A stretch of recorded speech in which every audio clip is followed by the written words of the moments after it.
Yesterday was the 62 person Road to Nationals event at Gongaii Games here in Portland, Oregon, USA. So today I wanted to do recap of the event, tell you what the field looked like, who won, and all that good stuff, as well as from a TO standpoint, what went well, what didn't, and kind of talk about the event itself.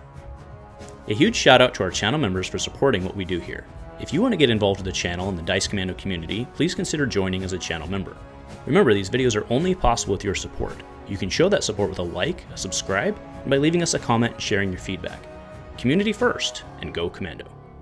Hey there, Flesh and Blood folks. Welcome back to Dice Commando and Go Again, a fabulous cast. Thanks for tuning in today for my recap of yesterday's Road to Nationals event at Gongaii Games. And I do have to say, I think that yesterday's event was absolutely exceptional in terms of atmosphere and everything. I thought it was really great.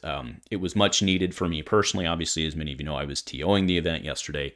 But I came out of there with a definite higher level of energy towards these type of events again, this scale of event again, than I'd had before, which was much needed for me personally. And I received a lot of positive feedback from folks yesterday. I really appreciate folks coming up and saying, "Hey, this was great. Thanks for doing this." That really meant a lot, and it was great to see everyone. And you know, as many of you know, I really enjoyed the skirmish level events because it seems to have kind of like a nice mix of community and competitiveness. And I think that this event yesterday really had a good amount of that as well. Not obviously the same as if we'd been like in the LGS, but I think this event did well. So again, I was really happy at this event. So what we're going to do today, I will run through, you know, the field, the logistics, and some comments there, which is what most of the people will be interested about. But then I do want to talk about the event itself, right? Obviously, there's some stuff that there's always learnings to be had, but also what really went well and some things that just I think really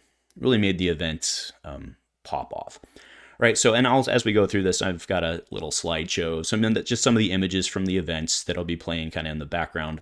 I do also want to comment, you'll notice the lighting's off. I took the rig down yesterday and, you know, was going to stream. I didn't end up streaming. I'll talk about that in a bit. But I didn't set it all up. I've only been back for about 12 hours. Actually, it's a little less than 12 hours as of the time of me shooting this. So the lighting's off. I also noticed that the gain on my microphone got moved when I put it into my bag, apparently. So hopefully this is all okay. But enough of that. Let's get into the details of the event. So 62 total players. And I've got the picture of the main field up right now. And I think it was surprising to some of us, to most of us, I think it was surprising. So we had interesting, I keep trying to say meta break. We had an interesting field breakdown of the meta, right? So 9 Dromais, 9 Uzuris, 6 Katsu, 6 Lexi, 5 Bravos, 1 very spicy Bravo, which I want to give comment to a little later, 4 Viserais, 4 Rhinars, 3 Oldhims, which I think was a little low for my personal expectations, 3 Fives, which I think is higher than what I expected, 3 Azaleas, 3 Briars, and then 2 each of Kano, Dash, and Icelander. And then that one tried and true Dorinthea Iron Song. If you are in the Portland, or I should say the Pacific Northwest, you know Bailey Stutzman, he's a Dorinthea tried and true loyalist. And if anybody was going to show up, it was going to be him. So, and it was good seeing you again yesterday, buddy. Always enjoy seeing you and talking strategy with you and all that. You make me happy to see you. So anyway. So yeah, the main field breakdown is interesting. That's a lot of Dromais. Obviously, Lexi's kind of the big bad in the room, but remember, Oldhim's not. He may have the LL points, but he's not LL'd yet, right? So I was a little surprised that he's as low as he was. We had again a lot of the who I would consider the. I mean, to be fair, it's Portland, and like there's a lot of really good players in Portland. But some of the very top level players were on Lexi. I was talking to one individual yesterday who I hadn't seen in a while, and I was like, "Oh, are you on Dash?" Because he'd played Dash forever, and he's like, "Nope, Lexi best deck." So, right, I think that was kind of the general consensus. So, but I do think those Dromai showed up to try and capitalize on that a little bit. The 9 Azuris, I think, surprised. I'm not surprised Azuri was high, but I'm surprised she was that high, tied for first in the room. So that's very interesting. And then the Bravo decks, I think, is a natural. I'm not going to be surprised if Bravo picks up steam. I think Bravo is going to be a natural place to move for a lot of those Oldhim players, I think. I mean, it just makes sense. They've already got the cards. And I'm talking at a local level, although I suppose the Road to Nationals is maybe not really technically a local level. And we had folks from Northern California, we had folks from Vancouver, and we had folks from all over, not even really the Pacific Northwest, kind of beyond as well, right? Kind of on the fringes of that. So quite the event yesterday. All right, so going into the top 8, what I'm showing right now. So we had Natan on Oldhim. He's actually been on this channel before. He's a very, very smart player, someone I respect a lot, as you all know. He was undefeated through Swiss with Oldhim. Dylan Greatness was on Azalea. Now he came in at number 4 by placing, but he was undefeated going into the last round. So he was 5-0 going into our 6th round of Swiss, and obviously with the wins coming out of Swiss, you guys could figure that out. We had Tyler Biggs, Ryan Barnett, both on Lexi. Billy Horn, local boy. He's a Viserai main, tried and true. I think he's the best Viserai player in Portland. I don't think many people would disagree with that, but either way, not trying to throw stones at anybody. I think Billy's the best Viserai player in Portland. I do. Jason Woodland was on Kano, which I think was surprising to a lot of people, but man, he ended some games super fast. He got a lot of time in between a lot of his rounds, which is pretty cool. Alex Frazier's no surprise to top 8s on Bravo. And then Levi was on Uzuri, so it's the single Uzuri. So that was our top 8 breakdown. And then going through the rounds itself, let's go ahead and throw up a picture of those top 8 folks real quick, or maybe I will have already done that at editing. Going through, so we had Natan in the top 8 versus Uzuri. That one got handled pretty easy, right? Crown of Seeds 9,000 times, right? That's the way it works. Jason ended against Ryan's Lexi like super fast. It was unbelievably how fast that game happened.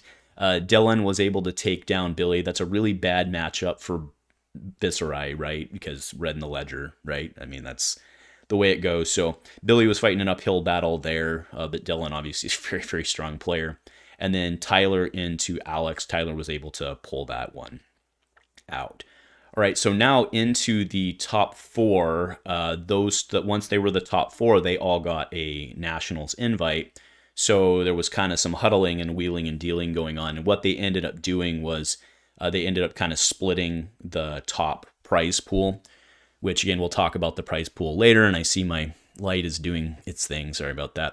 All right, but so they ended up splitting that. So 2 of them ended up not playing, but then Dylan and Natan wanted to play for the LL points, and Dylan ended up taking the event itself. He's our event winner on Azalea. All right, so congratulations to Dylan. That was a really cool match to watch. Obviously, it took a while, as those Oldhim matches do. But that was a really fun match to watch, and it was really, really well executed. So congratulations to event champion Dylan, and more LL points for Azalea, like 980 left to go, or whatever. Maybe it's 960 at this point, right? But whatever it may be. But that was really, really, really awesome. So congratulations. And again, I think that I think the event was really well played. Like, there was a lot of really strong players in that room yesterday. I mean, as you would expect for 62 players, but there was really strong players there yesterday. I was really impressed with a lot of the play I saw. So I go on and on and on about that, but I won't. So let's go ahead and talk about the event itself, what went well. We'll start with one thing that didn't, which was I was planning on streaming the event. I kind of brought everything, but one thing I forgot to pack in the car was I've got a little shield that can kind of go over and kind of block light glare. And I forgot to bring that, and there was we were in the warehouse, obviously, for the room at Gongaii, and there's a skylight, and the skylight was causing problems for me, and I was mad at myself that I forgot to bring that. And then at some point setting up, I was like, I just don't want to do this today. So I apologize that for those of you who were excited about it. Know that I put multiple hours of work into getting thumbs and everything ready for it, but in the moment, I was just like, I'm not going to be in the right headspace that I need to be to like run a good event today. So I just pulled the plug and threw it in the back, right? It was a me decision. It wasn't anything else than that. It was just a me decision of trying to be in the right headspace for running the event. And obviously, many of you know, based on kind of what happened in the ProQuest, that I was very nervous about today's, personally, I was very nervous about yesterday's event and how all that would go. But like I said, a lot of that's been allayed. And another drawback we did have was that it was hot yesterday. We started the event at noon, and by about 2:00, it was getting toasty in there. So we had the garage door open, and I had a fan going, but with no AC, which many places in Portland don't, because we don't really need it except for maybe 1 or 2 weeks a year. That's a good learning that come this time of year, we probably can't use that particular venue probably until the fall. From late spring until the fall, probably not gonna be able to use that venue. So that was a good learning. I mean, it was never to the point where like people were like beating and sweating, but it was above uncomfortable. So that it was above comfort level is what I mean, right? So that was a good learning from that as well. But by about 5:00, it started cooling down again, and things were fine with that open. But plus once people started dropping and leaving, we had less people in the room. Right, so the 62 players, as I think I mentioned, was we had, I had capped the event at 60, which is what I had capped previous events at. We had a couple people come in, they were on the waiting list. We ended up having one person, I had 3 people on the waiting list, we ended up having one no-show. And then I was like, well, I'm not recording. We have that extra space, so I actually ended up throwing, we were able to create one more table. We had to go steal a table from another place, and we ended up having another table. So I was able to get those extra folks in, which was nice, okay? Because I didn't want anybody to be left out who had driven there. But again, we only have so much room. I mean, I didn't figure we would cap out at 62, but we did. And then that was the big snafu of the day, was when I added in the waitlist folks, we ended up having one person not get added, and I had to do a repair, right? So that's like my started the day with the repair, but I knew it was going to happen when I screwed with my system. So anyway, so that was a thing, and then we had a whole bunch of confusion because we had the repair, and then a bunch of people didn't refresh their phones, and then nobody could figure out where they wanted to go for like 5 minutes. But after that, everything ran super smooth, right? Everything ran super smooth.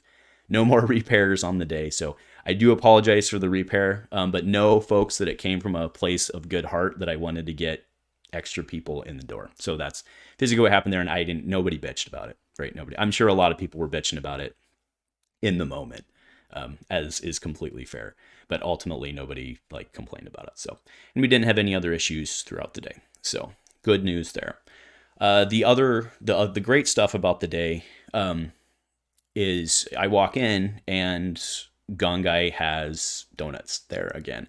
Now, the reason that was a surprise to me is, as many of you recall from ProQuest in January, I wanted it to be a community event, right? Which I was very clearly told by social media outpouring that was the wrong decision, right? So what I had done for ProQuest was I had allocated money for gift cards and raffles and giveaways, plus we had bought food for the event.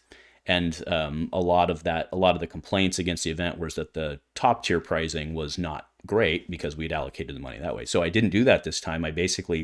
Everyone got 2 packs minimum. And then I threw the majority of all of that money into the top tier pricing.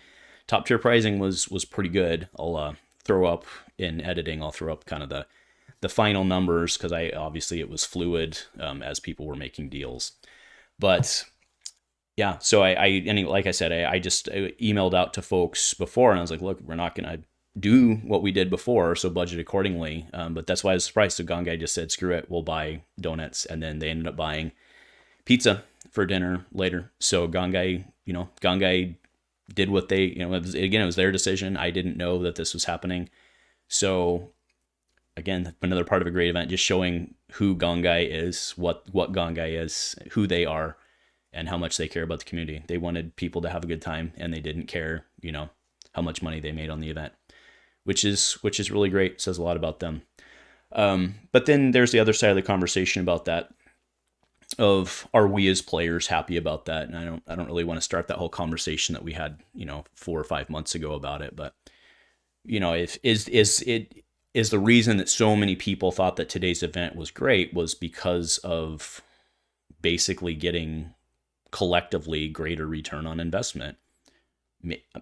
right? Was it just that they had a good time playing? Certainly. I mean, if we'd done a bad job running the event, they wouldn't have had a good time.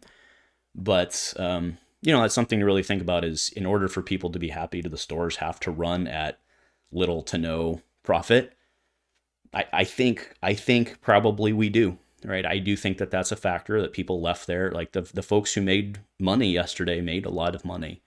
And, remember also in perspective that these events are a $30 cap, not a $40 cap like ProQuest is, right? So there's actually less money to go around. So I was only able to hire one judge because of that gap. I was only able to hire one judge. I worked as the other judge and TO at the same time, but I was able to pay my judge a little more, but not equivalent of what we had before, right? And that is one thing that I hope LSS is kind of listening to and paying attention on. This is like these events are many of the this is not like Gongai's event is not the only one that is actually Gongai's is greater in size than our ProQuest was. I had 57 for the ProQuest. This was 62.